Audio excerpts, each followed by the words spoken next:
Louie Molina Show from inside the Charles Schwab studio, and I'm not alone. He's back. He took a week off. He said he had enough, was ready to move on, and changed his mind and came back. Talking about Olin Buchanan. You read him all the time, TexAgs.com. You hear him 8 to 9, Monday through Friday, TexAgs Live. They call it the Go Hour with David Nuno, and he hangs out here Tuesdays right about now. What's up, brother?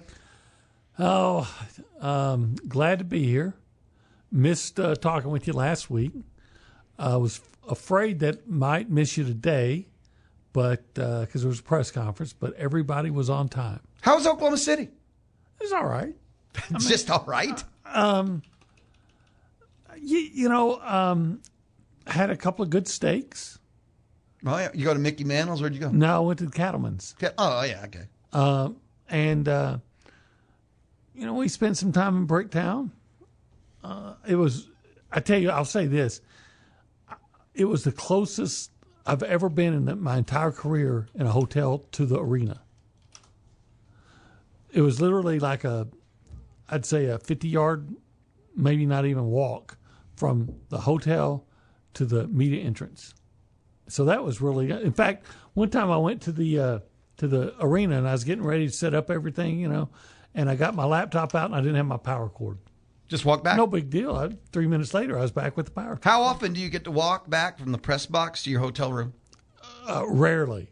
Maybe never until that. So, but it was good. I always enjoy covering the NCAA tournament. I'm glad that A&M was in it. I think we all are, but it's the March Madness is fun, no matter the situation. But it's just so much more fun if your team's involved, even if it's only for one game. Oh, it's a completely different. I mean, it's not even comparable. I mean, duh. But just when your team's in it, and when they win a game, it's electric. Oh, yeah. A&M's won a game in each of the last 3 years. Bucky has an NCAA tournament win. He does. So he's done everything in 1 year that Buzz Williams did. Wait a minute, he didn't destroy the program. What are you talking about? I'm just saying he has gone as far in 1 year in the NCAA tournament as Buzz Williams ever did at A&M. Fair enough. And it's amazing, and I know you agree with this, that when you go back and look where he came from, how he took over a team with nobody, and then he got Mackenzie Mbako, and then he got hurt. He got a commitment from the kid at Vanderbilt, Duke Miles, and then he changed his mind. And I always said it, there was it makes no sense that the Aggies were as good as they were, and yet they were. So I think that should give everybody a lot of optimism for this basketball program moving forward. And I think that Bucky McMillan and the way he coaches and the style of play he wants is a coach that could put together now a team anytime and get into the NCAA tournament. But, of course, he wants more than that. So do the Aggie basketball fans. Yeah. I think Aggie basketball fans are over the just make the tournament tier. Because like the last 3-4 coaches have all been make the tournament. That's not that Aggie basketball has actually achieved a certain level of success that making the tournament is not really celebratory anymore. Let's acknowledge that none of them made it. The circumstances that Bucky was facing. Anyone that listens to my show daily understands I want to build a statue to Bucky, and that's not a joke. For what he did is one of the greatest coaching jobs I've ever seen in the maroon and white universe. So I'm not taking anything away, but moving on. Just making the tournament is not an Aggie basketball reason of celebration because all the coaches have. And I think it's a Bucky McMillan. I think he believes the same way you do. And he has all kinds of confidence in himself, as well he should, that A&M can be that program that, give them a year or two and they may be finally getting past the Sweet 16 and, finally making that Elite 8 appearance or farther. I know this. He put together a team that got in the NCAA tournament, and when he took over late, and most of the good players in the transfer portal were already gone, and he didn't know how much money he had to work with. and he's going to know how much money he has to work with, and he's and have the whole time to work with and it. He's got a little more time to evaluate players, because I know they gave a couple players some nice compensation that really didn't earn it. Yes, I'm familiar with some of them, and so they probably. But remember something. That was the best player left, or the only player he could find that he thought had a chance to do what he needed. That's the point. It wasn't a misevaluation. It was having to take flyers, hoping they could make something out of it. And yes, I know what you're saying. So, like I said, it's kind of like when people were excited when A&M football hired Jimbo Fisher because of his previous success. Or, just about any coach in any sport. You get excited when I'm going to bring up the name Schlossnagle. There's a lot of excitement here when he was hired. Why? Because of his previous success. Credentials, resumes. And it was always somewhere else. Well, Bucky McMillan, you should be excited for his success here and what he was, working against. So, I think I'm very optimistic for basketball moving forward. I buy all the stock you let me. Yeah. I'll buy all the stock you let me on that one. So hopefully they'll keep him around for a long time. Let him build his own kingdom. All you have to do is prove that you're committed to basketball, and he'll have no reason to leave. I mean that in its fullest, too. Prove to him he has no reason to leave, and he doesn't have to. But I need a new facility. In 8 years, we'll have it for you. I need this NIL. We can do that in 2 years. All the things that have popped up in the past in every sport but football can't happen, or Bucky will leave. It's pretty straightforward. We'll see. Hopefully they'll be. I don't think it's complicated. Yeah. I think the one complication is if Alabama ever comes open. Sure, but again, if you've created a world where he needs nothing, he doesn't have to go. Yeah. That's all there is to it. But if it's the usual, if he were to say, I need a 15 mil NIL budget, and you tell him, well, here's 12, and you tell him you need 8, and you tell him you can have 6, just the usual. When you say baseball coach tells you I want to keep my director of ops and you fire him and I need a new baseball stadium and you go 4 years from now, you'll have it. And then he leaves and everyone gets pissed. Fascinating moments in history. That's all. All right. Well, we'll see. Hopefully, like I said, he'll be around for a long time and have a lot of success here. Yep. All right. Let him build a kingdom. That's all. I keep saying one of the greatest coaching jobs I've ever seen at A&M. You might have others on the same tier, but my money's worth.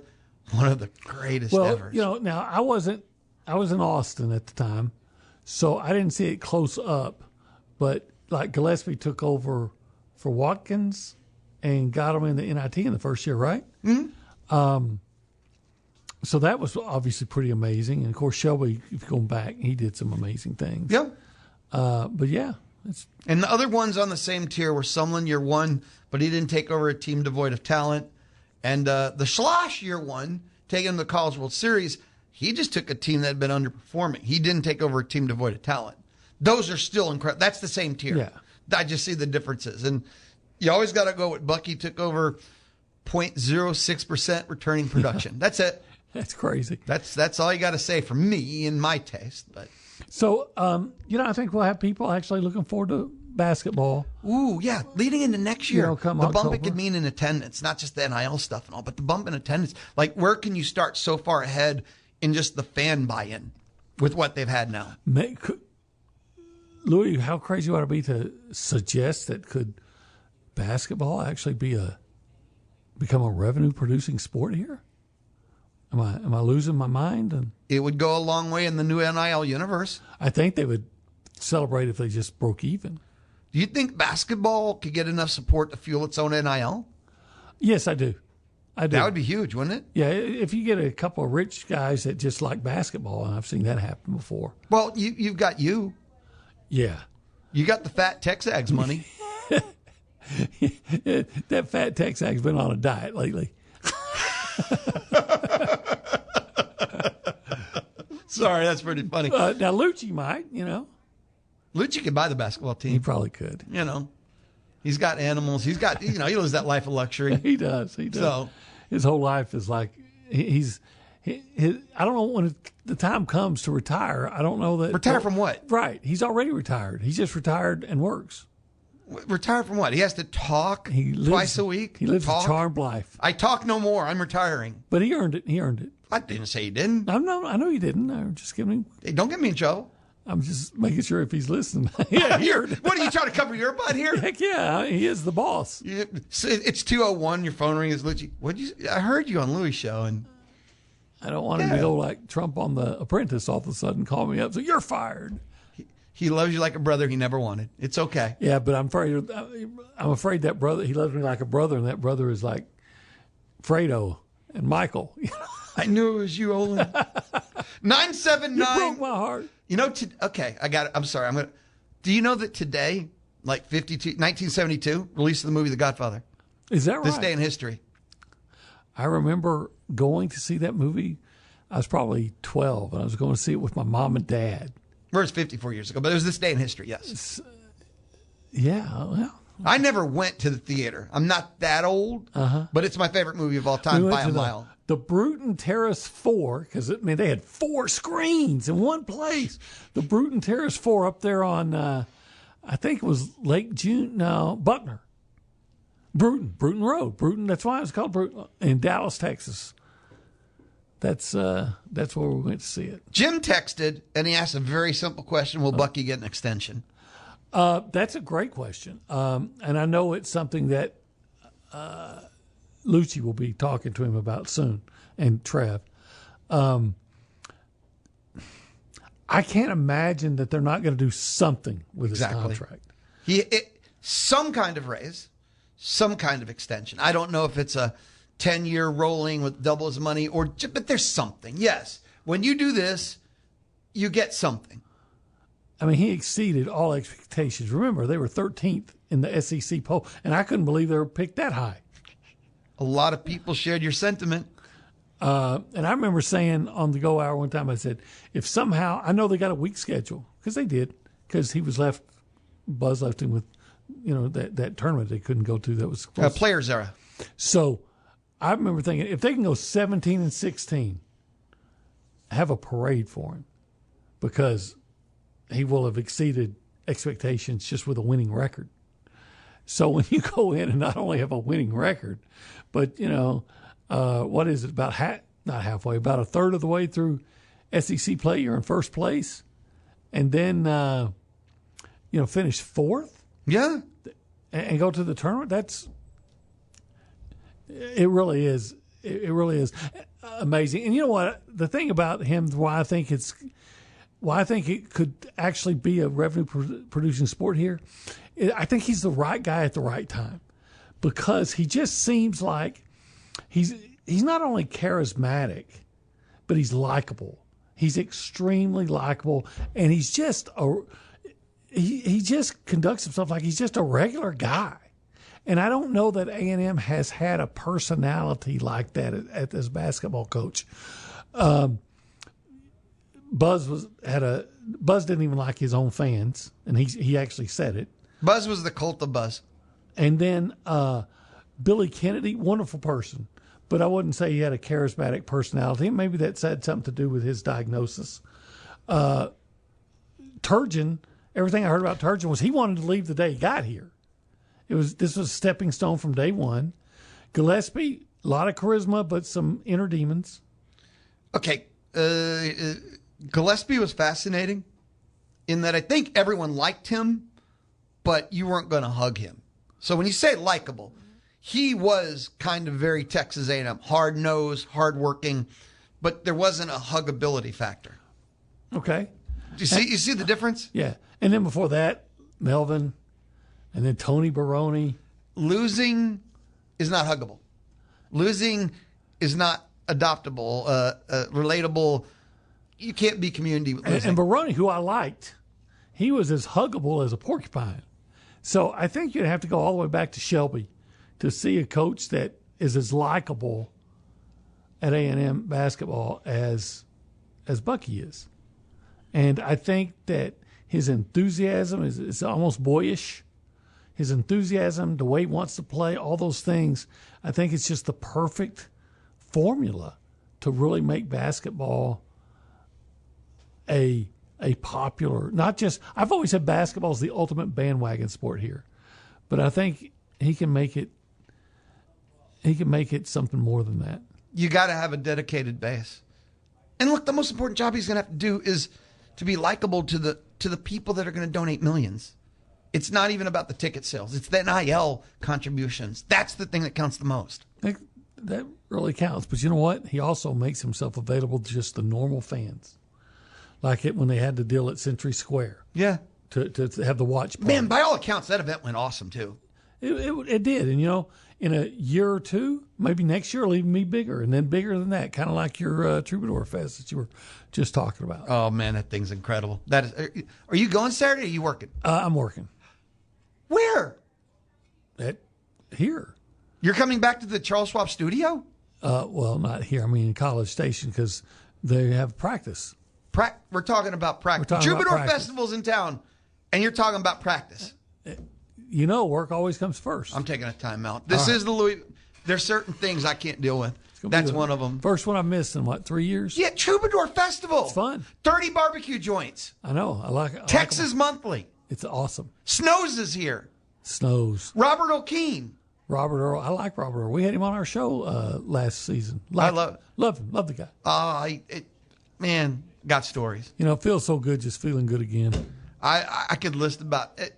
Back in the day, before he was the Robert O'Keen. Yeah, when he's just Robert. I saw him probably 8, 10, because he used to play down here like 3 times a year. Saw his Christmas show down in Houston. I love him to death. Yeah. But practice, huh? This is practice. That's why you're Olin. That's why you're the best at what you do. This is the Louie Bellina Show from inside the Charles Schwab studio. It's the Tuesday edition. I'm going to say on the zone. You can hear the NCAA tournament, March Madness, on the Zone 1150 AM. Legendary. And 93.7 FM. The Louie Bellina Show. I'm sticking with Tuesday, presented by CC Electric. They do residential, commercial, industrial services. They are CC Electric. Text message from, Tag Lou. For NIL growth, Aggie basketball now has players who are making millions in the NBA and also need their players retired. Let's put 2 and 2 together. I kind of don't think it works that way. If you want NIL, you need Buc-ee's, because you're going against schools that has Tyson Chicken. You're going against schools that have Nike. That's who you're competing with. Yeah, unfortunately, and I respect his decision, but I think what's his name, Beaver Alphen. Or Alphen? Yeah. I think he's made it clear that he's more than willing to donate millions to A&M for educational purposes, but I don't think he's going to be involved in athletics. And maybe it's because he has customers who are Longhorns and Sooners. Thank you so much. I said that like a year or 2 ago, and people call me an idiot, and you can't pick sides. Plus, he's not just the only founder of Buc-ee's. He wasn't solo, if I'm not mistaken. There's a Longhorn founder, too. I didn't know that. I thought so. When I read an article, I thought, there was more than one of them. I read an article about that, and if I remember correctly, he was involved in a divorce, and he gave his ex-wife, hey, yeah, you take this. I just want to keep my store, Buc-ee's. Maybe I'm wrong. And imagine, divorce is a terrible thing, right? It's unfortunate that things don't work out, but imagine how the ex is feeling now if she just kept 1% of that Buc-ee's. She's bragging. I got the motorcycle, I got the car, and he has Buc-ee's. Well, then. He was a little smarter than people gave him credit for. I wonder how much money that guy makes every day when you consider all of his different stores. And like, we're coming back from Oklahoma City, and we were just we're in Hillsboro. I think that's where he has one in Hillsboro, a new one.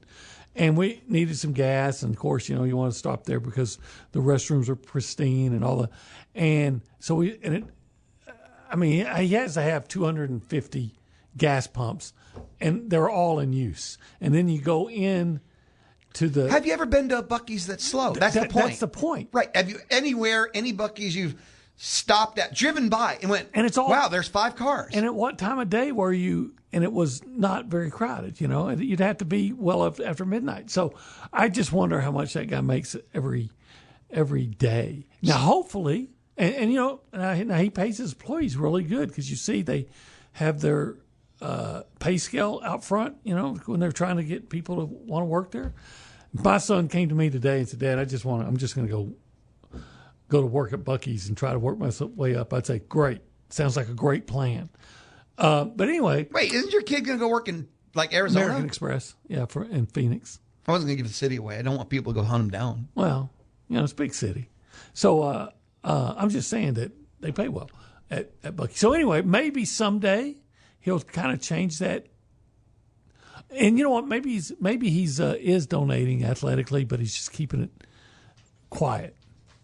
A&M's got their big money, BMA, big money alums. Oh, that's not a problem in the universe. That's the people. It's not the former A&M basketball players. They have money, but you need the BMAs to get involved. Yeah, but I see what you're saying. When players would it really surprise you if Caruso decided at some point, you know what, I'm making $25 million. Yes, it would. 25 mil? I mean, he is 25 mil? He is making that.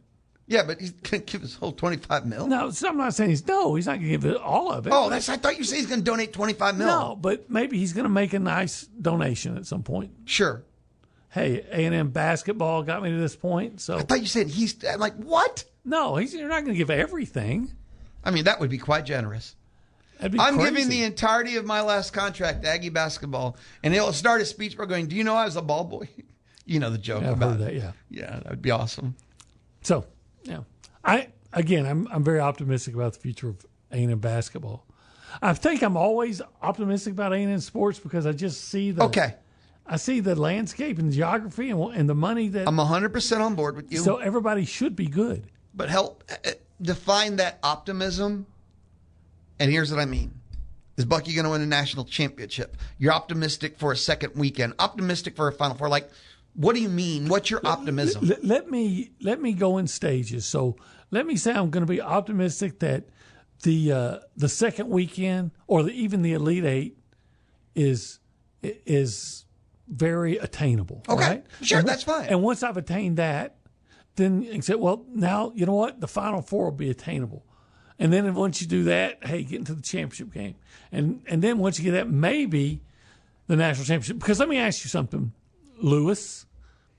You call me Lewis, I tune out, man. You got to be careful. Lewis? I'll answer that, but not Lewis. Let me ask you this.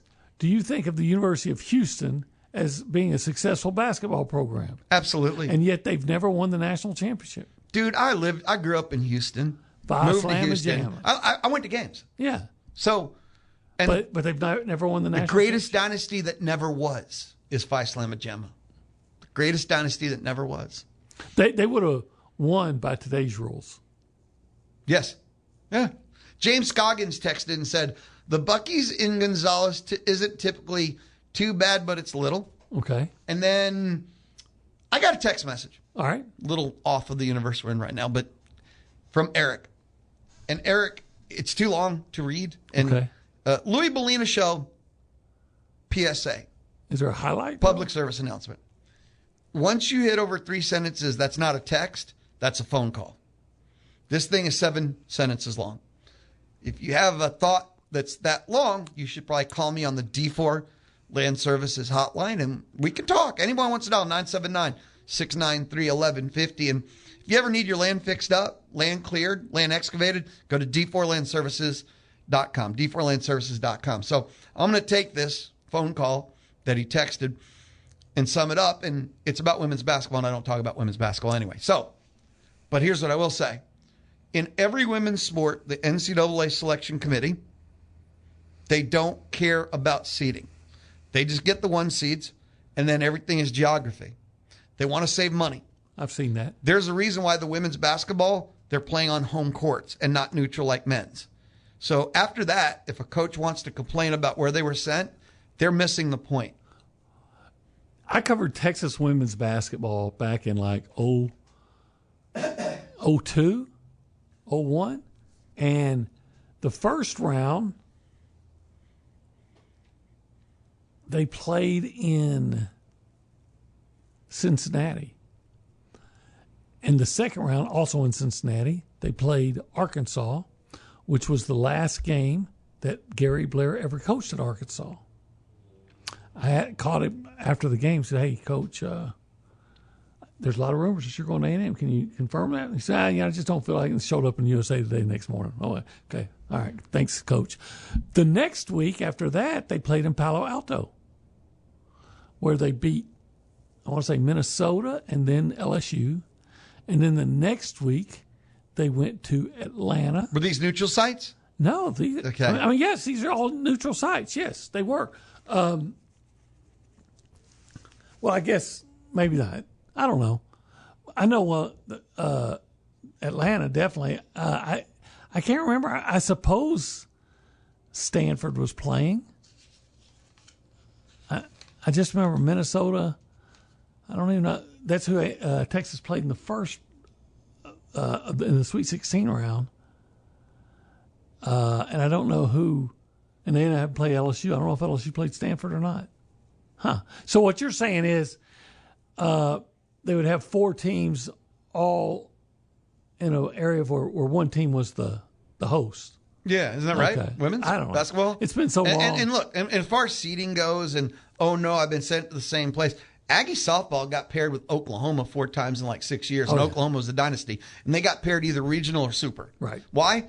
Because they don't want people to fly. They're trying to save money. They just go by geography. So it has nothing to do with actually your seed or actually creating a fair tournament. That's what they do with all women's sports. It's not a basketball thing. It's just what they do to women's sports. It's not fair. It's stupid. It's insulting. So that's my answer to Eric. Okay. Mike F. texted, the Buc-ee's in Gulf Shore, Alabama has police directing traffic. You know, I made the comment that to our Luke Evangelist when we were trying to get some gas at Buc-ee's, and I said something like, you know, this is like a football team going through SEC defenses every week. You know, it's treacherous. It's as difficult to navigate as an SEC schedule as just getting through the parking lot, but it's worth it. It's worth it. Do you have a go-to when you go to Buc-ee? I go to the beef jerky. I don't always buy something, but you know they have the beef jerky section where there's like 100 different kinds. Man, that's like a dream come true. I like to get. I don't get them. I haven't gotten them lately, but I like to get the pecans. Oh yeah. Yeah. You ever go to Buc-ee's awesome. during Christmas? Yeah. Oh my gosh, all the Buc-ee Christmas ornaments. It's absurd. Seems like the one I go to the most is in Bastrop. Yeah, same here. Yeah, absolutely. We'll take a time out. When we come back, I think we're Buckied out, but if others have things to text. Not Bucky McMillan, Bucky. No, we're not even close to Buckied out. It's just beginning. Yeah. 979-693-1150. You can light up the Texas Mobile and Lube Express inbox. Texas Mobile and Lube Express, owned by Gabriel Garcia. 979-693-1150. Questions, comments, opinion. Text me. Nah, don't bother. Text Olin. 979-693-1150. It's the Louie Bellina Show. Tuesday on the Zone. Texas A&M's home for champions with March Madness, the Super Bowl, and the College World Series. The Zone. 1150 AM and 93.7 FM. The Louie Bellina Show. Down the stretch we come. Coming up in about 14 minutes. Maybe it's 15. Sue me. I don't know. Coming up shortly. We will have our community spotlight with the Brazos Valley Food Bank. And I'm sounding like the kid Horseshack, right? They have their upcoming Chef Pantry Challenge rematch coming up. More details. That's really fun. Second annual coming up. More details coming up in our community spotlight, and that is the Brazos Valley Food Bank. But it's OB, Olin Buchanan time. Logan, I'm going to hit you with this text message. Okay. Logan and Burton, and I already shared it, Olin, because it's what would it take to trade women's basketball for women's gymnastics? I would think gymnastics would have better attendance than women's basketball, and those kind of questions are tricky. There are many, many A&M women's basketball fans in town. I know they've been down for a while, so it doesn't feel like it. But they won a national championship at one point. Yeah. I think if you're ever going to have gymnastics, you would have to find a different sport for it to replace than women's basketball. They're not going to replace it with tennis. I'm sorry, with volleyball, because they're going to keep volleyball, obviously, and they're going to keep softball. But first of all, I don't know how many, I have to admit, ignorance, I don't know how many players or how many gymnasts you have on scholarship if you have a gymnastics team. But I'll say this, LSU can afford it. So, LSU just goes find another hospital, kids hospital, to take the money from. LSU operates differently than everyone else in college athletics. I do know this. When I was working in Austin and I was covering the national championship of softball up in Oklahoma, and there was a guy who was from Alabama. They're really good in gymnastics. And I have to admit, at the time, I wasn't happy to be there. And there was a guy, he worked for the newspaper in Tuscaloosa. And he apparently he just got finished covering the gymnastics national championship meet or something. Anyway, you just want to keep talking gymnastics to me. I'm like, yeah, well, let one ear out the other, right? And so finally he said, all the great gymnasts are in Houston. He said, in fact, the greatest nightmare for gymnastics coaches is that the Texas universities will start gymnastics programs. And I said, what a coincidence. Because my greatest nightmare would be, if they started, I probably changed my tune on that since then. But I don't know what the financial ramifications would be. All decisions about adding and dropping programs are only financial. None of it's about, we could win. Winning and losing, I think, actually has nothing to do with it. It's about Title IX, having to stay in compliance, and NIL now factors into it, right? And, there's only how many sports that Trev announced are getting the NIL distribution and so forth. That's really the only thing that factors into the decisions, right? So I don't know how this fits in the meta. I almost think that the SEC league office has a rule that you must participate in women's basketball. I think there's certain sports to be in the league office you must participate in. Well, I think it's still the most popular of the women's sports. But they all lose money. Well, look at the report. Every one of them loses like they're the loss leader at every university. Yeah. So what's the point of the sport if every program has to lose $3 and $4 million to be compliant with the federal law? Well, there's other sports you can add that replace the scholarships and keep you Title IX compliant, couldn't it? Again, and look, I'm not anti any sport because people are going to get confused here all of a sudden, right? It's just in a world that we're in where everything's about money, and you have a sport that's the loss leader year in, year out, right? It seems weird to me. But I don't run an athletic department. I ain't trying to make budgets meet. It doesn't matter to me. I agree with that part. That's it. That's like my bottom line on everything. Hey, let them compete. Hopefully they'll do well. Maybe you'll get to a point somewhere where you have enough success where you're never probably going to be a revenue-producing sport, but maybe you can limit the liability, the cost. That you'll bring in enough money to where you don't lose so much. Roy May texted. Okay, I know Roy. Have you met him before? Yeah, many times. When? Well, he comes in every Thursday at Texags to be on. I figure you're gone by then. Oh, I never leave, it seems like. For the fan show. He's a stalwart on the fan show. He said, looking at it through a different lens, okay, money aside, what sport would you add so you could add gymnastics? Soccer, lacrosse, and hockey aren't regional enough.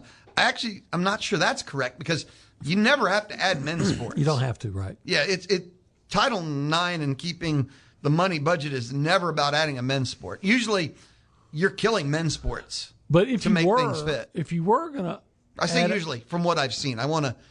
If you were going to add a men's sport, I would say soccer. They had soccer as a men's sport here for 1 year. D1?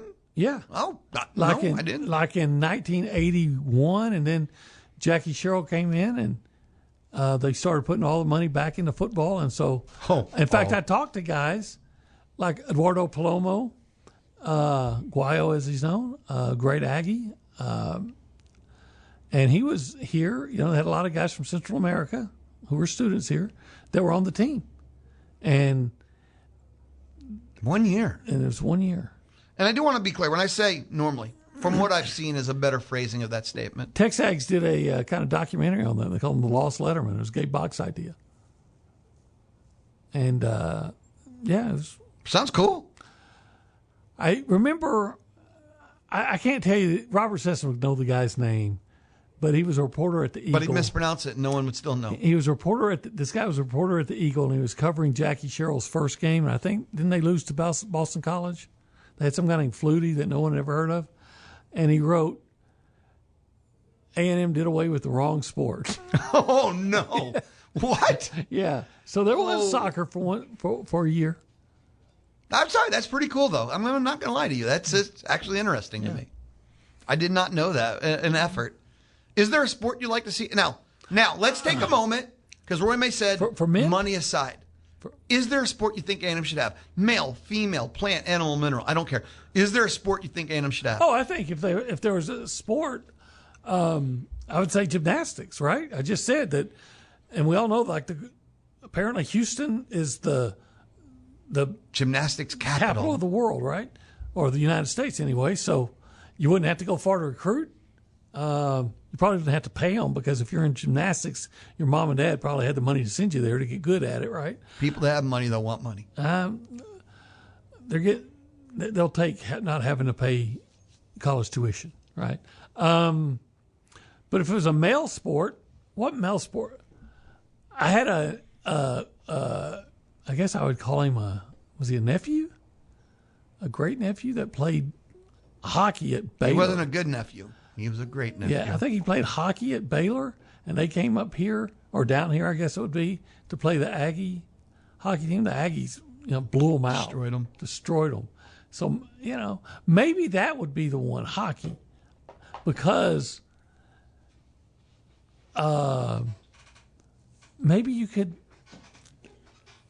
be this outlier that would challenge the Minnesotas and Michigans and of the world, and prove that the South will rise again in hockey. In hockey, but because we got the Dallas Stars. I'm kind of fine with where they are in terms of sports, especially for men and women. I'm just wondering if there's a sport I'm forgetting. Like, do we have anything that involves shooting stuff that could be D1? Baskets. We're already there. We got Bucky. The sport that I don't. In the Winter Olympics where you ski and then shoot, ski and then shoot. Right. We could have a men's team for that. Huh? What is that? I don't think it's D1. What is that called? Ski and then shoot. Yeah, I forget that. It's not. Is it the pentathlon? But I don't think there's. See, Penti, is that 5 or is that 10? Anyway, I think there's something called. You're the pentathlon. speaking Greek right now. I'm out of here. Well, it's Olympics, Greek. Go so figure, it all right? started, right? So you can't think of a men's sport for you? Well, we already got track and field. We got football. We got basketball, baseball, swimming, diving, tennis, golf. I guess the only one I could think of would be soccer. I know then David Nuno would be happy about it. You'd never see him again. Maybe his sons would get scholarships, and that'd make him very happy, because then he wouldn't be paying. You'd for never tuition. see him again. Yeah. He'd be at practices. He'd have the soccer beat, and y'all wouldn't even be allowed to comment on the soccer beat. He'd be. Now David would probably say powerlifting or bodybuilding.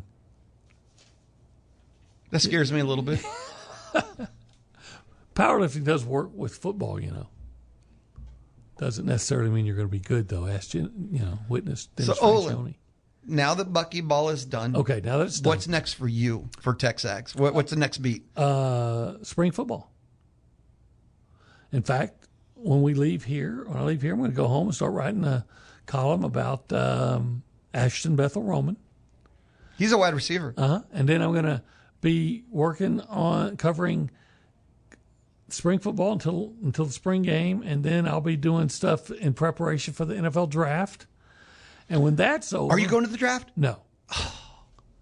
And when that's over, through May, June, and half of July, I'm always looking for stories just to justify my paycheck. Yeah. Yeah, 150. I know. Thank you. Yeah, sorry. Yeah, people helping me with things I know. Thank you. All right. So, yeah. So spring football, NFL draft, and then anything else that comes up. That's your world? Yeah. A couple of years ago, they had me do baseball. But now we got Richard Zane and Ryan Broniger, and they're so much better at it than I am. All right, so spring football. And then after spring football, you go on vacation for 3 months. Well, I know. There's all the previews for the upcoming season. Things, but... Olin, be awesome. All Thank right. you always, We'll brother. It's good to see you again. Last week, people thought you got tired of it, and people thought you're never going to be seen again. And I know I was in tears, so Glad it's great to to have be you back. Talking with you, Lou. Be good, brother. All right, we'll see you. Up next, Community Spotlight, Brazos Valley Food Bank. And we say bye-bye to the Tuesday edition of the Louie Bellina Show, presented by CC Electric. Start your Sunday mornings with the best week ever from ESPN Radio. Yes! Listen in from 6 to 9 on the Zone 1150 AM and 93.7 FM. It is the Louie Bellina Show on a Tuesday. And, Tuesdays, we wrap things up. It's called the Community Spotlight. I visit with various nonprofits, and you get to hear what's coming up. You get to hear about their story, their mission, and maybe you know someone that could use the help, and maybe you know that you can help. There's always something going on. And today, we're visited Brazos Valley Food Bank. Katie Egan joins me inside the Charles Schwab studio. Katie, how are you doing? I'm doing great. Thanks so much for having me here, Louie. I'm going to share something with y'all.